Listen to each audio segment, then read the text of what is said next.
예, 그럼 시장 분석 들어가 보도록 하겠습니다. 더 힌트의 이상준 소장과 함께합니다. 어서 오십시오. 네, 안녕하세요. 안녕하세요. 첫 번째는 코스닥 150 공매도 잔고와 관련된 얘기 해보도록 하겠습니다. 코로나19 사태 이후에 좀 공매도가 크게 늘고 있다라는 소식들도 듣곤 하는데 이런 기사 보면 저는 두 가지 생각이 드는데 첫 번째는 잠시 후에 질문에서 녹여보도록 하겠고 첫 번째 그리고 두 번째는 역시 우리 시장의 한계인가? 그러니까 이쯤에서 다시 한번 하락하나? 뭐 이런 걱정이 좀 드는데. 공매도가 늘어나는 게 반드시 악재는 아니에요. 쇼커버 들어오면 의외로 시세가 많이 나는 경우도 있잖아요. 제 두 번째 생각이 그거였습니다. 예, 그리고 공매도가 들어오면서 시장이 안 빠진다 그러면 그만큼 시장은 앞으로 더 뻗어나갈 가능성이 있는 시장으로 보는 게 맞을 것 같고요. 예. 이 참 의아스러운 게 공매도가 늘어났는데 코스닥만 늘어요. 그러니까 보통 계절적인 요인이 있어갖고 10월 달에, 11월, 11월, 2월 달에는 계절적으로 공매도가 좀 줄어들거든요. 그 이후로 이제 코스피 같은 경우는 시총 대비해서 공매도 잔고가 1월, 2월 달에도 쭉 줄어들고 있어요. 상당히 좀 특이한 현상이 발생하고 있는데 반면에 코스닥 같은 경우는 1월부터 특별히 코로나19 때문이라고 보기도 어렵고 쭉 늘어나고 있어요. 이게 상당히 좀 대조로 있는 현상인데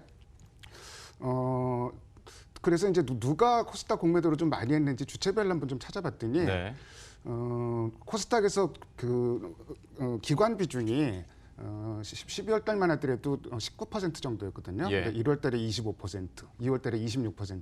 결국은 기관들이 공매도를 좀 주도하면서 코스닥의 공매도가 늘어났고 또 한 가지 재미있는 사실은 공매도 잔고는 이렇게 늘어났는데 코스닥만 늘어났는데 거래대금에서 차지하는 공매도 비중이 코스피, 코스닥 똑같이 늘어나고 있어요. 이 얘기는 코스피는 공매도를 치더라도 짧은 기간 안에 쇼커버가 이루어지는데 코스닥은 조금 더 길게 끌고 가는 영향이 있다는 이런 점을 볼 수가 있을 것 같고 제가 공매도 이거 다루면서 기사로 좀 봤던 게 생명기술, 그러니까 우리가 소위 얘기하는 바이오주들 공매도가 잔고가 많이 늘었다 이렇게 보도가 돼갖고 저는 또 그러면 실제로 한번 찾아봐야 되잖아요. 찾아봤는데 좀 틀립니다. 내용이 공매도 잔고가 많이 늘어나는 게 산업재가 1등이고 산업재는 어마어마하게 늘어났고 그다음에 정보기술 이런 쪽을 중심으로 좀 많이 늘어났습니다. 그래서 바이오주라 그러면은 이렇게 약간 고민이 되는 부분이 있는데 이쪽은 또 실적도 되는 종목들이 많단 말이에요. 그래서 그렇게 크게 부담스러워하지는 않아도 될 것이다. 좀 이렇게 좀 개인적으로 판단하고 있습니다. 그리고 얘기해 주신 그러니까 전략적인 측면에서 항상 생각을 하려고 하다 보니까 그런데도 공매도 잔고가 늘어남에도 불구하고 시장이 만약에 오른다면 쇼커버 기대하면서 또 전략 짤 수 있지 않을까 싶어서요. 그런 종목들 한번 좀 찾아봐야 되는데 단 이제 이 쇼커버라는 거는 공매도 친 사람들 마음이기 때문에 우리가 그걸 예측하는 건 굉장히 좀 어려워요. 근데 확률적으로 좀 높은 종목들 한번 찾아보자. 그래서 한 두 가지 관점에서 한번 찾아봤습니다. 우선 아까 이제 정보기술, 코스피 150 섹터별로 이쪽에서 공매도가 많이 늘어났다고 말씀드렸는데 그렇다면 이 안에서도 어떤 종목들이 지금 올해 들어서 공매도가 많이 늘어난지를 우선 첫 번째로 찾아봤어요. 제일 많이 늘어났던 게 산업주에서는 나이스 평가 정보고요.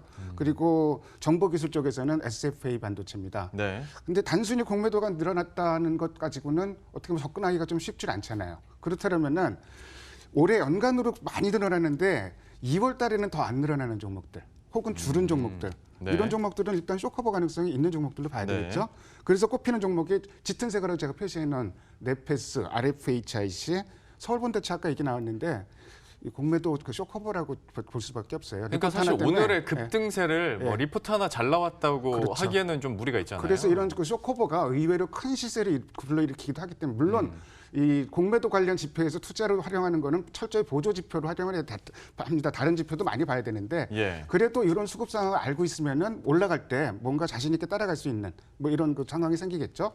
첫 번째는 그래서 전체적으로 공매도가 늘었는데 2월 달에는 공매도가 늘지 않거나 줄어드는 종목을 아까 이제 짙은 색으로 표시를 한번 해봤고요.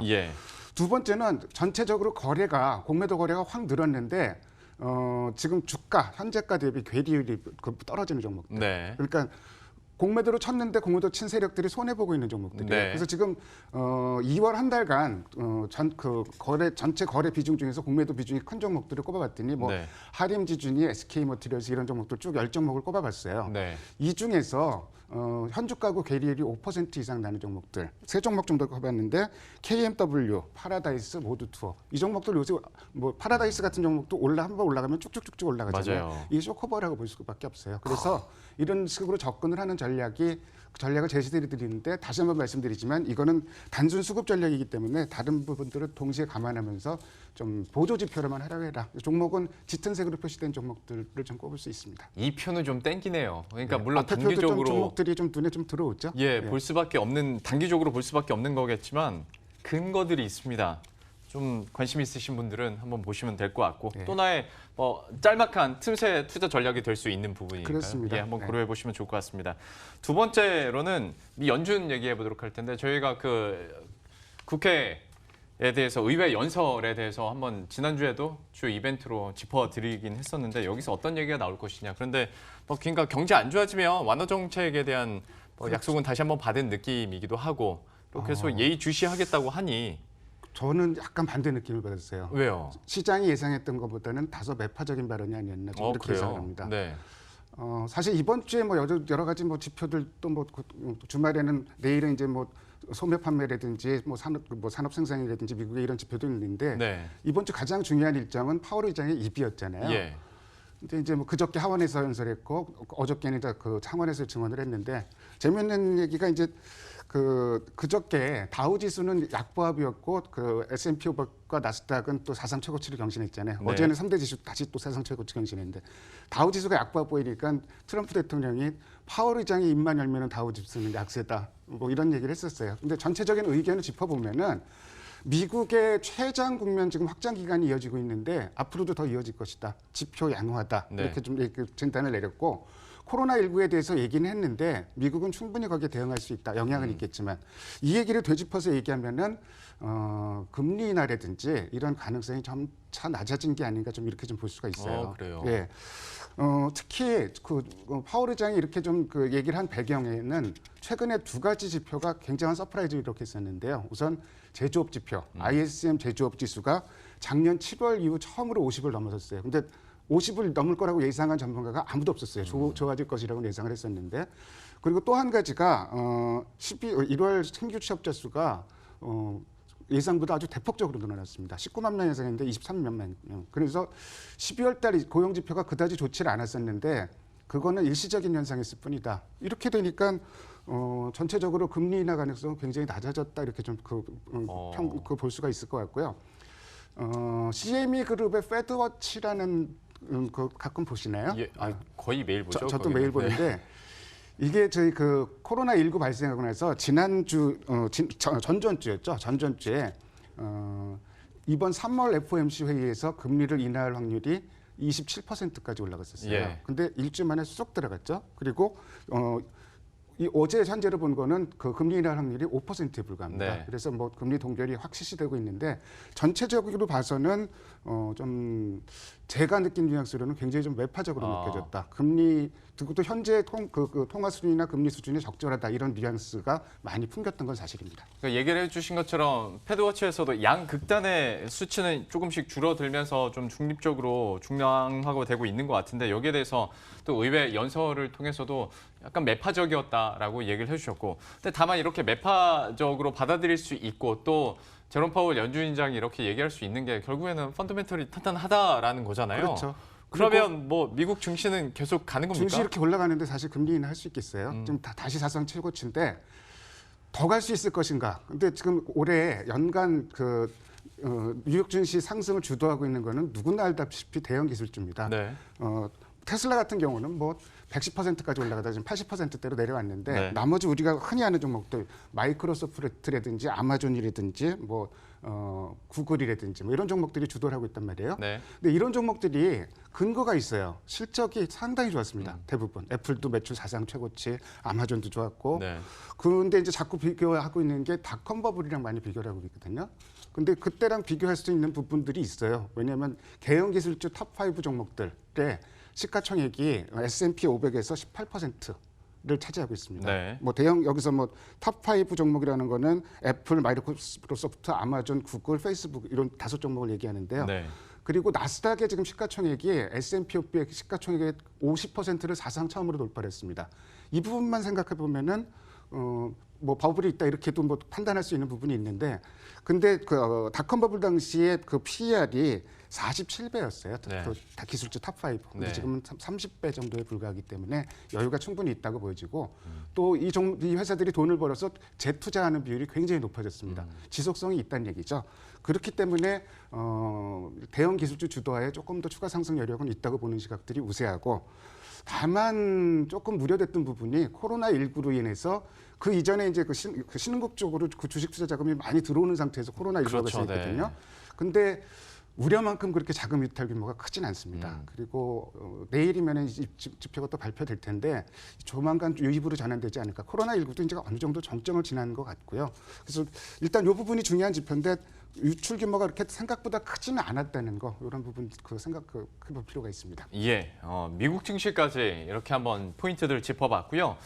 전체적인 수급 동향도 역시 체크해 보도록 하겠습니다. 좀 어떻게 집계가 됩니까? 외국인들은 참 사는 종목들을 열심히 사고 있어요. 전체적으로는 요새 뭐 그렇게 많이 산다고 볼 수는 없는데, 대표적으로 LG화학, 삼성전기 이런 종목들은 연속성 있게 사고 있습니다. 네. 그리고 그 두 종목은 역시 기관도 같이 사면서 이번 주에요. 쌍끌이 매수가 나타난 종목들. 그래서 연속성 있는 매수세가 나타나고 있고, 반도체는 기관 사고 외국인 팔았는데 결국은 뭐 좀 그 외국인 매도가 큰 영향이 없었다고 보면 될 것 같습니다. 네. 그리고 이번 주에 코스닥에서는 HFR 같은 종목이 이제 그 외국인과 기관이 동시에 매수한 종목인데요. 그러네요. 기관 매수한 종목들 한번 보세요. 1등이 KMW, 2등이 OE솔루션, 3등이 HFR. 여기서 이제 표현은 안 나는데 6등이 RFHIC.